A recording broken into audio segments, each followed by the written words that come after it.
Estamos en tiempo y además, por suerte, hemos logrado el espíritu de estas reuniones informales, donde podemos reírnos o sonreír de algunas situaciones que a veces son penosas. En realidad, hoy vamos a reflexionar sobre el tema de la simulación como recurso docente, que es algo que aparentemente en su gran novedad, su gran tecnología, tiene una raíz muy profunda. Dice la historia que un médico cirujano indio, el Suhrata, decía que había que practicar las incisiones quirúrgicas en un melón. Y estoy hablando del siglo III de nuestra era. Después están los padre e hijo Gregoire, que crearon una modelo que nosotros hemos visto en nuestra práctica cuando cursamos obstetricia, que era una pelvis femenina con un muñeco que simulaba el feto y ahí se hacían las maniobras del parto. Esto también es algo antiguo del siglo XIII. En realidad, la simulación nace no en la medicina, sino en la instrucción de los pilotos. Ahí está Link en 1929. Pero la incorporación de este recurso a la medicina tiene como hecho de interés, primero, el avance tecnológico que permite muñecos sofisticados, aunque no son imprescindibles. Y la otra cosa importante es que ha habido un impulso dado por la ética, el contacto con los pacientes y lo que debemos evitar en lo que sí signifique peligro o dolor para nuestros enfermos. De manera que me parece que es un tema sumamente vigente, que tiene varios enfoques, y es muy buena la posibilidad de escuchar al doctor Juan Carlos Basalo, que es el coordinador del campo virtual del Hospital Garrahan, donde tienen una alta dotación en muñecos, pero que en realidad lo fundamental es la actividad docente de Juan Carlos en la formación de recursos humanos. De manera que te escuchamos con mucho interés. Debo decir, Buenísimo. antes de entrar en tema, que esta exposición, que no me animo a decir conferencia, sino que va a ser una exposición dialogada, va a quedar grabada y va a estar a disposición de los presentes y de los que no tuvieron la suerte de estar hoy con nosotros. De manera que, Juan Carlos, nuevamente muchas gracias y adelante. Bueno, ante todo, muchísimas gracias por esta invitación que la verdad me ha hecho Héctor y que a mí la verdad que me honra, me encanta, me parece que es buenísimo que podamos mirar qué cosas pueden ser mejores para poder capacitar a las personas que están en formación y me parece que esto es una mirada siempre nueva sobre lo que se puede hacer. El otro que comentó Héctor es que esto es una charla, así que yo les pido cuando tengan algo para que comentarnos, Héctor, si precisa al final o en algún momento, yo no tengo ningún problema y podemos ir conversándolo, pero eso manéjenlo ustedes como les parezca más adecuado. Y finalmente que esta charla dura 50 minutos, así que más o menos estaremos terminando un poquito antes de las 8 y bueno, si alguien tiene algún comentario o sugerencia para hacerlo, lo podemos ir viendo o al final o en el medio. Nosotros vamos a hablar ahora de 4 temas que básicamente tienen que ver con los conceptos de la simulación y la educación en salud. Y les voy a comentar qué recursos se requieren o se han necesitado en el hospital donde yo trabajo, en el centro de simulación, para desarrollar la simulación de una manera institucional. Y voy a comentarle 2 experiencias que nos parecen interesantes relacionadas con la simulación en la institución, la simulación en comunicación médica, en un programa para residencia, y una variante de la simulación, que es la simulación in situ, que nos parece puede ser muy útil e interesante para aplicar en instituciones de salud. Una pregunta que nosotros nos hicimos hace más de 10 años es cómo incorporar estrategias educativas basadas en simulación para el personal de institución muy compleja y ocupada, como suele ser la mayoría de las instituciones de salud de la Argentina. En el caso del hospital, lo que tenemos es una enorme cantidad de movimientos, de ocupación, camas críticas, pero sobre todo mucho personal en formación, 300 residentes de pediatría, más de 400 becarios y residentes postbásicos. Tenemos más de 600 rotantes y más de 1000 pasantes por año, y si bien son todos en formación, el foco de nuestra responsabilidad está puesto sobre aquellos que realizan sus programas de formación de residencias o carrera especialista en el hospital. Nosotros empezamos a hablar de competencias y la verdad que es un concepto importante porque orienta hacia dónde queremos dirigir el esfuerzo de la capacitación, entendiendo esto como los conocimientos, las habilidades, las actitudes y valores que están asociados a la profesión para manejar y resolver las situaciones de la práctica profesional supone. Y esto es importante porque también desagrega en componentes la competencia que pueden ser enseñados y evaluados de manera complementaria y probablemente integrada.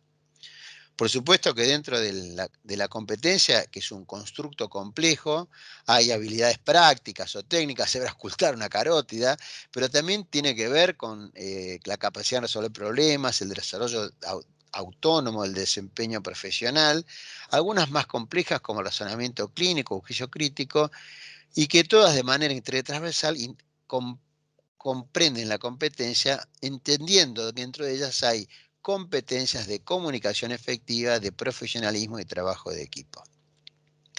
Cuando nosotros hablamos de la educación médica, pensamos en una enseñanza basada en resultados, y los resultados en términos de competencias, que es lo que nosotros creemos que nuestros profesionales deben tener cuando salen de los espacios formativos para poder desempeñarse de manera adecuada. Y además esto debe estar integrado en la currícula de la capacitación. La simulación básicamente podemos decir que es una situación o un lugar que permite que personas experimenten la representación de un evento real con el propósito de practicar, aprender, evaluar, testear o entender sistemas o acciones humanas. ¿Y para qué la utilizamos? La simulación no pretende ni puede reemplazar la necesidad del aprendizaje en el entorno clínico al lado de la cama del paciente, sino que a través de una mejor preparación mejora la experiencia clínica y mejora la atención del paciente y su seguridad. Cuando hablamos de programas de formación en salud, claramente el gran salto de Fleischner fue hacerlo al pie de la cama, verlo, enseñarlo, pero esto hoy tiene un nuevo paradigma donde ver uno simulando muchas veces permite hacerlo de manera adecuada, manteniendo el entrenamiento sin riesgo al paciente. En definitiva, en este nuevo círculo de conocimientos, la experiencia clínica está presente, no se puede excluir, pero es se puede realizar después de haber adquirido el conocimiento, sentándose a leer, sigue siendo la práctica de incorporar conocimiento, pero no alcanza, se pueden practicar las destrezas, se pueden simular con equipos o con robots o con muñecos, y no hacen falta que sean muñecos de bajo costo para que sean de alto realismo. Y finalmente, lo que nosotros también estamos transitando es ese cambio del docente, del profesor, del instructor al facilitador que acompaña al profesional en su proceso de aprendizaje. Este es un gráfico que a mí me gusta mucho, se lo robamos a Peter Weinstock, que es un médico de Boston que trabajó un tiempo con nosotros, y básicamente lo que nos muestra es que en el tiempo uno mejora la competencia y el desempeño profesional. Pero esta curva de aprendizaje tiene varios puntos. El primero, que nosotros llamamos el profesional inconsciente, incompetente, es el médico, el licenciado en enfermería, el licenciado en kinesiología, que egresa de la facultad y que está en el estado más feliz que yo recuerde, que es que no sabe, pero no sabe que no sabe. En ese contexto, nosotros entramos en los espacios formativos, residencia, becas, carreras de especialista, y ahí empezamos a adquirir la conciencia de todo lo que nos falta, pero somos incompetentes, pero conscientes, y aprendemos como esponjas, y aprendemos al residente de primer año, a los 6 meses ya hace una buena historia clínica, y ese residente de segundo que interpreta los análisis, de tercero que dirige una guardia, y se transforma en el profesional competente y consciente, el médico de planta, el jefe de servicio. Y ahí empieza lo que se llama la rutina, el hábito, y también entra el riesgo del error. Nosotros a veces manejamos y usamos el teléfono, y probablemente en algunos aspectos del desempeño profesional hagamos cosas parecidas, y esto expone al paciente a una situación de riesgo. La simulación lo que nos permite es mantener ese espacio de conciencia y competencia en un ámbito seguro que permite mantenernos alertas y conscientes de nuestro desempeño profesional sin riesgo. Básicamente la simulación lo que nos permite es mantener las competencias y continuar mejorando. La simulación, como decía Héctor, tiene un impacto sobre la seguridad del paciente, porque claramente uno debería proveer al paciente el derecho a ser atendido por el mejor. La simulación mejora la práctica profesional, facilita el trabajo de equipo y mejora los sistemas de salud. Bien. Ahora sí. Texas 1549, runway 4, let's take off. Texas 1549.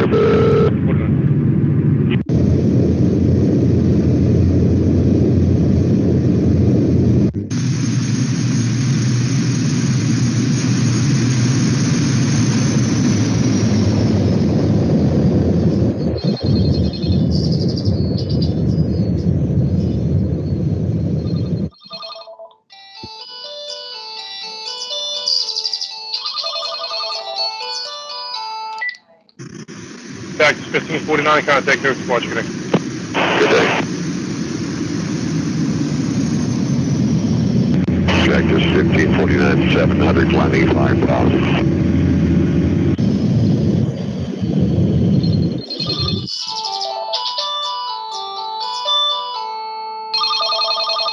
Texas 1549, News Squad, clear to contact on maintain 15,000. Maintain 15,000, Texas 1549.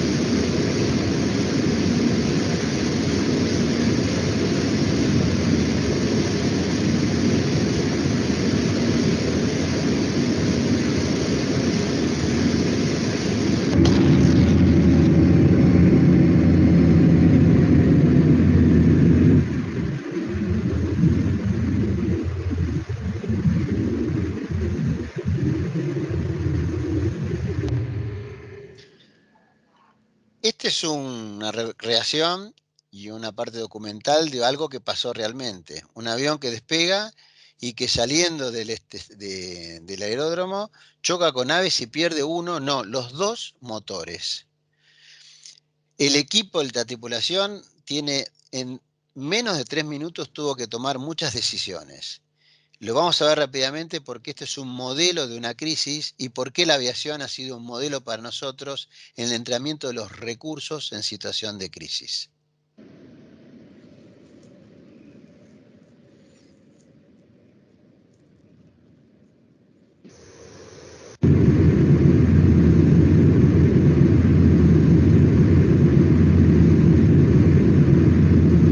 Texas 1549, turn left heading 270.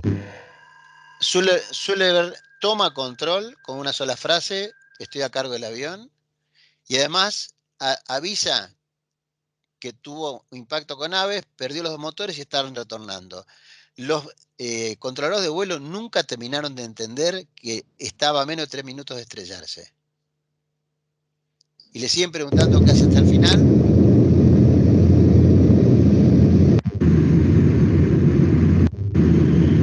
Okay, what do you need to land?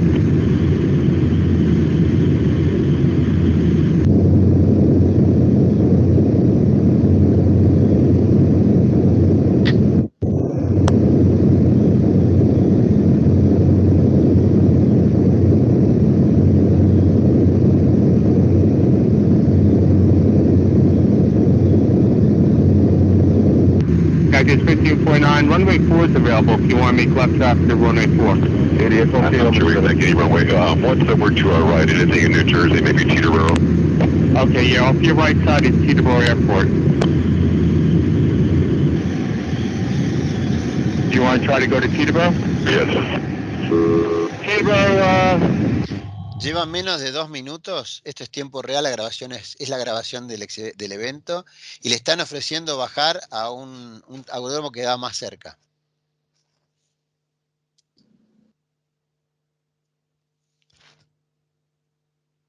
What's for our airport check? Does he need assistance? Yes, it was a bird strike. Can I get him in for runway 1? Runway 1, that's good. Texas 1529, turn right 280, you can land runway 1 at Teterboro. We can't do it. Okay, which runway would you like at Teterboro? We're going to be in I'm sorry, say again, Cactus?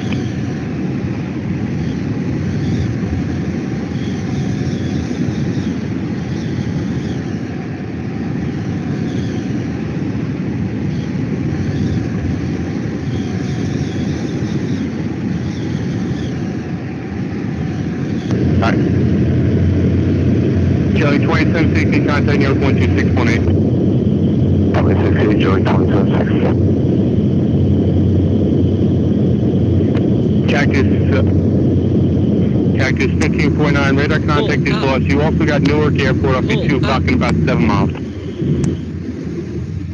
Pull up. Sync rate. Eagle 54718, turn left bank 210. Sync rate. 210, 4718. I think he said he's going in the Hudson. Cactus 1549,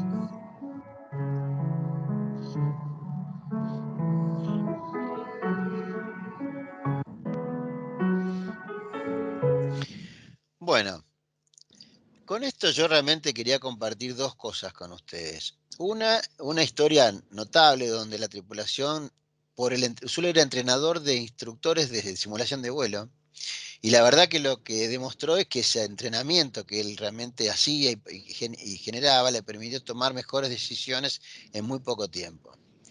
Y lo otro que quería compartir con ustedes es lo importante de la imagen. Yo les puedo contar muchas veces lo que pasó con el avión, pero yo estoy seguro que cuando ustedes ven lo que pasó, la capacidad de entender y de compartir es diferente. Y esto es algo muy importante cuando uno trabaja en simulación y tiene ayudas audiovisuales.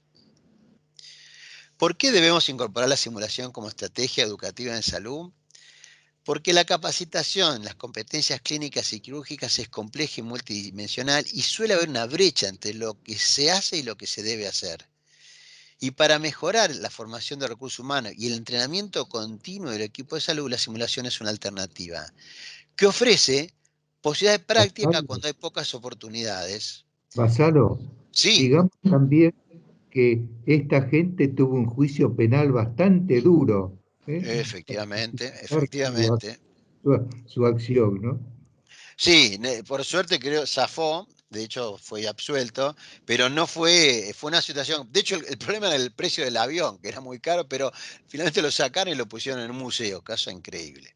Ahora, el tema con la simulación es que permite la práctica digamos, evitar la práctica de riesgo en pacientes, es decir, realmente hay un componente de seguridad y calidad de atención, y en la práctica con los pacientes no es posible evaluar ni repetir. Entonces, todo esto la simulación nos permite incorporar.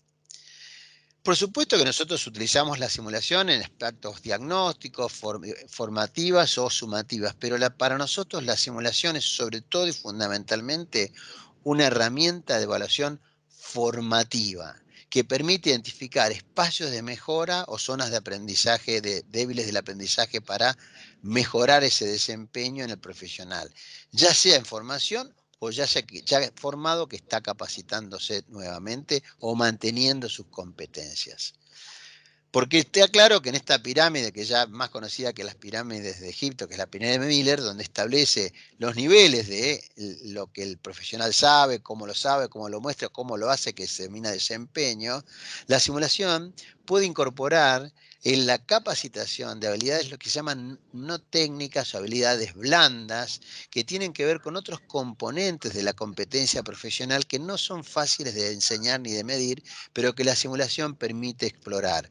Gestión de recursos en situación de crisis, el razonamiento clínico, el liderazgo, el trabajo en equipo, el profesionalismo y la comunicación que en la simulación se pueden entrenar.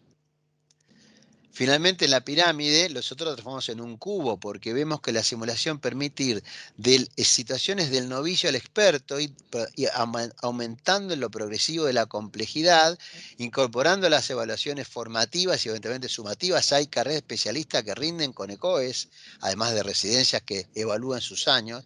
En el hospital, los 300 residentes tienen un ECOE, un OSCE por año de toda la residencia en 18 estaciones que evalúan competencias clínicas. Y por supuesto, en este caso la simulación es una herramienta enorme porque nos muestra cómo lo pueden hacer. En el hospital nosotros dirigimos la simulación en dos grandes ítems. Los programas de capacitación, donde está integrado en la currícula, está fundamentalmente dirigido al aprendizaje de destrezas. El residente aprende a hacer una punción lumbar en un muñeco y lo debe hacer antes de hacerlo en un niño, colocar una sonda nasogástrica o colocar una vía venosa central en las especialidades críticas. Y educación continua que los utilizamos para mantener competencias o adquirir nuevas tecnologías, ECMO, CAFO, o entrenar al equipo en los manejos de los recursos en situación de crisis, que es esa parte del entrenamiento que a mí como profesional no me llegó. Nosotros atendíamos a los pacientes y en una situación crítica veíamos cómo lo hacía el que más experiencia tenía. Nosotros esto nos permite entrenar a la gente para que cuando le pase con un paciente lo pueda hacer mejor.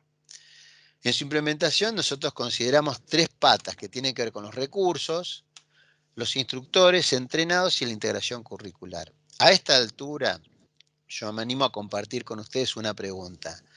De estos 3 recursos, en su experiencia, ¿cuál les parece que es el más valioso e importante y difícil de conseguir? Los instructores entrenados. Obviamente, obviamente. Obviamente que nosotros cuando empezamos simulación pensamos que eran los recursos y hicimos gastar al hospital, a la fundación, un montón de plata en muñecos muy caros y muy complejos, muy lindos, pero realmente fuimos girando y hoy podemos decir que el recurso más valioso e imprescindible para hacer una simulación de calidad no son estos recursos complejos en un centro de simulación, que por supuesto si está lo usamos, sino los instructores entrenados e interesados en utilizar esta herramienta que se suma a sus capacidades docentes previas en general. Y por supuesto que no puede ser algo que esté fuera de un programa de capacitación. Esto no es un juego, tiene que estar integrado en una currícula y puede ser evaluado y administrado. Y sobre todo, fundamentalmente, tiene que estar alineado con los objetivos e intereses de la institución. Si el problema es la infección asociada a catéter, uno puede trabajar. Si el problema es el triage en la guardia, uno puede trabajar. Si el problema es la atención de paciente crítico, el problema es la comunicación efectiva, es muy importante que esté alineado con los intereses de la institución y sus problemas. Por supuesto que hay una secuencia donde puedo utilizar simulaciones de forma aislada o con sistemas ápticos o con computadoras. Hay una simulación contextualizada que es muy importante porque no requiere de gran complejidad y se puede hacer en los servicios, esto que llamamos simulación in situ, y la simulación de alta fidelidad que tiene alto realismo y tiene una enorme fidelidad estructurada, psicológica, que permite reproducir escenas parecidas a las de la práctica clínica. Esto se reproduce, por ejemplo, en los centros de simulación con equipos complejos y parametrizados. Nosotros invertimos en trainers, en simulación de realidad virtual, pero hay un recurso que es el de altísima fidelidad y bajo costo, que es el paciente estandarizado, que en la Argentina, en el país, en las instituciones, puede dar un enorme apoyo para el entrenamiento de algunas de estas habilidades complejas o blandas, como por ejemplo la comunicación.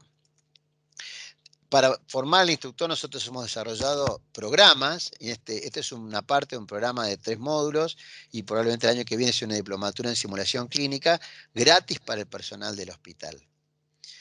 Obviamente que los recursos son muy variados y tienen que ver con aulas que se complejizan o el espacio del escenario de simulación, pero sobre todo y fundamentalmente yo les quiero mostrar esto que son los simuladores de bajo costo. Estos son muñecos que se compran en ONCE. Le llamamos Nelly porque hay una enfermera que es buenísima, que se llama Nelly claramente, y que los construye y le hace ostoma, traqueostomía, sonda nasogástrica. Son muñecos muy accesibles, pero acá el secreto está en que todos estos recursos se pueden hacer con materiales muy simples de conseguir y baratos, y que son muy realistas. El del medio es un acceso vascular que se coloca y sale sangre y se hace con goma, eva y placa LAUT. Esto es algo que agregamos que tiene que ver con una innovación. Esto es una impresora 3D que está imprimiendo un material. ¿Qué es lo que hicimos? Desarrollar algunos productos asistenciales para planificar cirugías, pero también le pedimos que nos hicieran modelos híbridos para completar muñecos de bajo costo que tengan alto realismo, que el resalto del hueso sea similar al de la intraósea, o reproducir para punciones torácicas o drenaje de tórax con impresión 3D la parrilla costal. El otro recurso que quería compartir con ustedes es que hay en el mundo programas gratuitos que permiten reproducir monitoreos complejos o simples de pacientes, de saturómetro, frecuencia cardíaca, frecuencia respiratoria, y que le dan realismo a los escenarios. Y por supuesto, esto es un escenario de alta fidelidad en un paciente post cirugía cardiovascular en implementación de un protocolo de reanimación que requiere apertura de tórax en la reanimación. Está conectado a un respirador en el centro de simulación, es un muñeco que tiene mucha complejidad. Y este es un muñeco muy barato conectado a un respirador en la sala de la terapia intensiva cardiovascular, que tiene un monitor que es el que se utiliza, un monitor simple con un programa que es gratuito, y este monitor no hace nada más que no se mueve. Sin embargo, nosotros logramos reproducir una escena muy similar a la de un centro de simulación en un espacio de la terapia intensiva. Esta es una habitación de terapia intensiva y esto es lo que utilizamos para el desarrollo de los programas in situ. Por supuesto que estos programas tienen una integración, este es un modelo de cómo se integran en los distintos años en la residencia de pediatría, en el caso del hospital, con distintos módulos y estaciones, con un componente teórico, una práctica en el centro de simulación y un reporte de procedimientos. Y para educación continua hay muchos programas que tienen que ver con el desarrollo de habilidades, destrezas o de competencias complejas donde la simulación es un soporte imprescindible para su implementación. Por supuesto que acá es importante identificar qué necesidades tiene el hospital y cómo nos podemos adaptar a las necesidades del equipo en un hospital siempre muy ocupado. En enfermería es incontable la cantidad de actividades que se han desarrollado. El grupo de enfermería ha sido muy proactivo y con mucha energía le ha puesto a la simulación y ha entrenado mucho personal de enfermería que a su vez facilita. Pero sobre todo y fundamentalmente lo que nosotros estamos diciendo es que la simulación nos brinda la oportunidad de tener una experiencia, pero que si no hay reflexión, esa experiencia no se consolida en un aprendizaje significativo y perdurable. Ese punto importante que llamamos de briefing o reflexión tiene más importancia cuando las competencias son complejas, cuando se quiere reflexionar sobre el proceso de diagnóstico de un paciente convulsivo, el desarrollo del triage en un paciente politraumatizado, la discusión de un problema asistencial en la emergencia, etc. Y en esto nos parece importante compartir, tiene que ver con que la simulación lo que claramente aumenta el estrés porque el profesional, ya sea en formación o ya formado, se siente expuesto, se siente examinado, pero esa exposición, ese estrés, es positivo porque lo desafía a desempeñarse mejor. Pero llega un momento que si ese estrés es excesivo, el aprendizaje se cierra y cae en el bloqueo o en el burnout. Por eso nosotros como facilitadores tenemos que tratar de mantener a los alumnos en ese espacio intermedio sin que estén dormidos ni enojados ni amenazados y que en ese contexto la zona de simulación permita generar esos aprendizajes que se mantienen en el tiempo porque son incorporados y recibidos. El otro componente para compartir es que muchas veces nosotros enseñamos conocimientos, enseñamos competencias complejas, habilidades o destrezas, pero muchos de los problemas y de los errores en la medicina tienen que ver con el factor humano. Por supuesto que cuando se produce un evento, uno analiza por qué pasó, y muchas veces no es que no supieran que no se puede entrar a una camilla con componentes metálicos al resonador, sino que la comunicación del equipo y la falta de alerta situacional les llevó a esta situación. Y esto se puede entrenar. Los factores humanos, ya sea aquellos individuales o aquellos del manejo de equipo, se pueden entrenar, se pueden mejorar, se pueden evaluar. Y esto, la simulación nos brinda herramientas para proveer a los equipos estos insumos que le permiten desempeñarse mejor cuando se enfrenta a situaciones críticas. Bueno, hasta acá un mapa general. Yo voy a pasar a comentarles estas 3 breves experiencias que el hospital tiene, vinculadas con comunicación. Obviamente que nosotros entendemos la comunicación no solo como información, como un acto de influencia recíproca, en la cual el sujeto que emite y el que recibe se modifican en uno al otro. No es una transmisión, es una interacción.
Bueno, les pido disculpas porque está en inglés y bien está traducido, pero la verdad que de alguna manera este video refleja algo de lo que nosotros queremos mostrar, que es una de las competencias, una de las características que tiene una comunicación efectiva y adecuada, que es la empatía. Y la verdad que nos parece importante destacar que la empatía no es cortesía, no es cordialidad, no es buena educación, es una característica que la relación profesional debe tener con sus pacientes. Esto se debe, es muy importante y la verdad que sentimos que a veces hay un corrimiento y la incapacidad de sentir empatía por el paciente, la verdad que es un problema porque la condición de humanidad que tiene el médico no puede estar diferenciada de esto.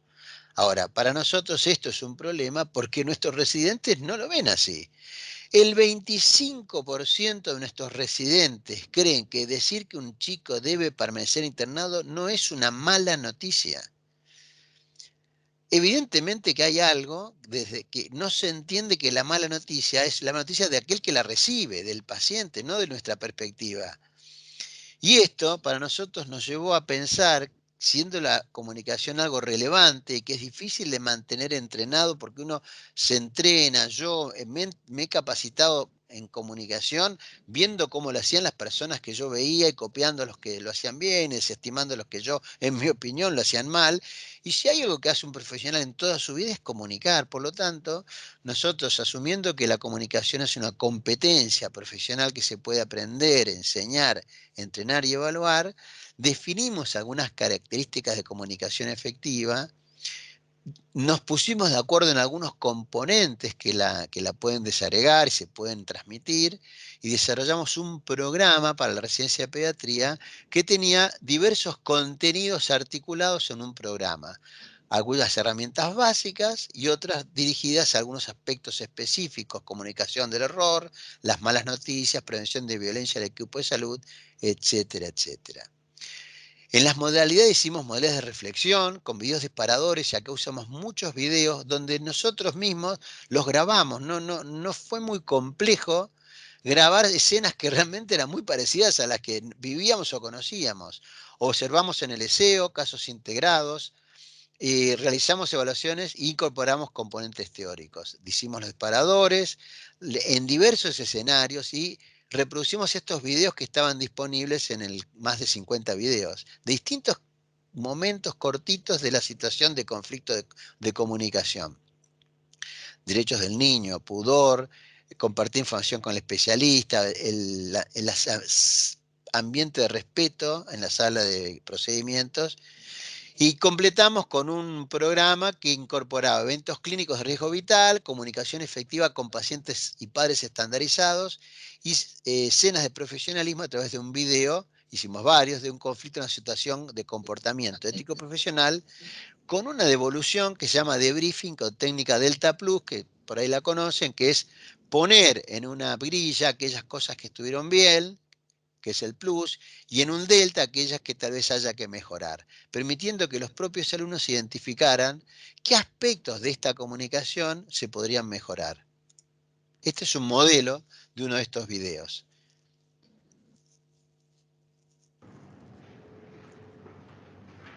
Hola, ¿cómo anda, señora? ¿Todo bien? Bien, soy Rocío, disculpe que justo me llamaron por otro paciente, así que por eso me fui a esperar. ¿Cómo es el nombre? Samantha Almerite. Samantha Almerite. ¿Qué edad tiene? Tiene 9 meses.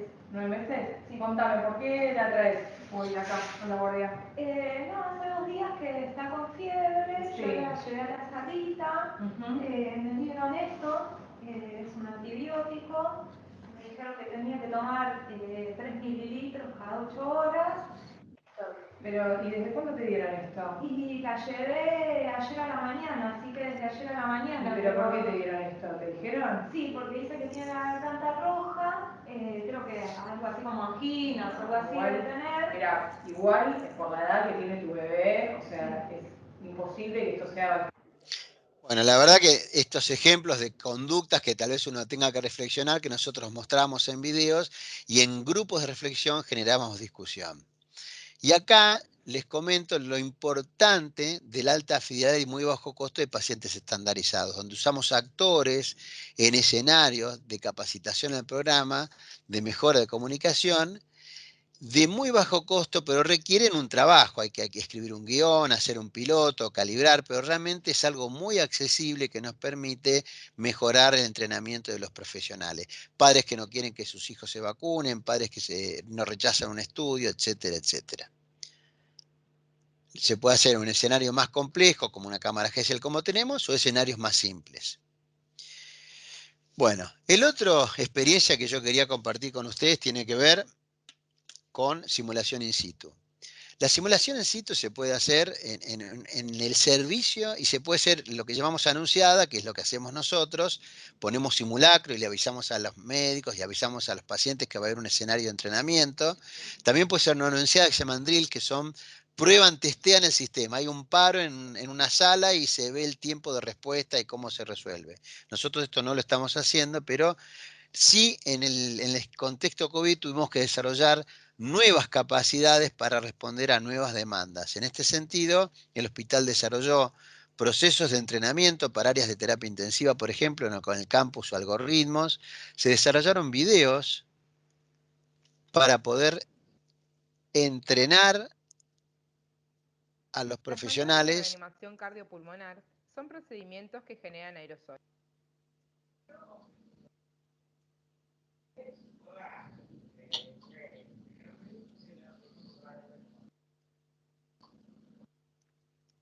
Que los profesionales podían ver y podían repasar antes. Y también se hicieron videos de situaciones de transporte en pacientes COVID que tenían mucha complejidad y donde se mostraba situaciones de riesgo que eran resueltas por el equipo. El traslado del paciente, lo más importante es saber si el lugar donde nos están esperando saben sobre el paciente y si nos dan el ok, para activar para seguridad. Bien, ahí estamos. Hacemos según el que quiere traslado.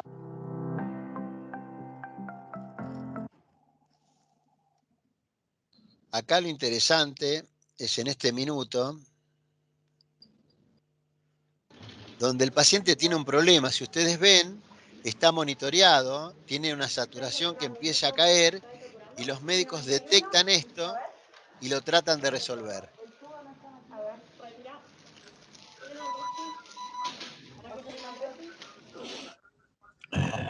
La saturación va cayendo hasta que deciden desconectarlo del sistema, clampear para evitar el contagio y ventilarlo con bolsa y máscara con filtro. Este es otro modelo de transporte donde se presentan. Bueno, esto es muy importante, despejar la ruta, ¿sí? Problemas y cosas que debían resolver. Lo más interesante de esto es que la mayoría de las personas que se capacitaron, médicos y enfermeros,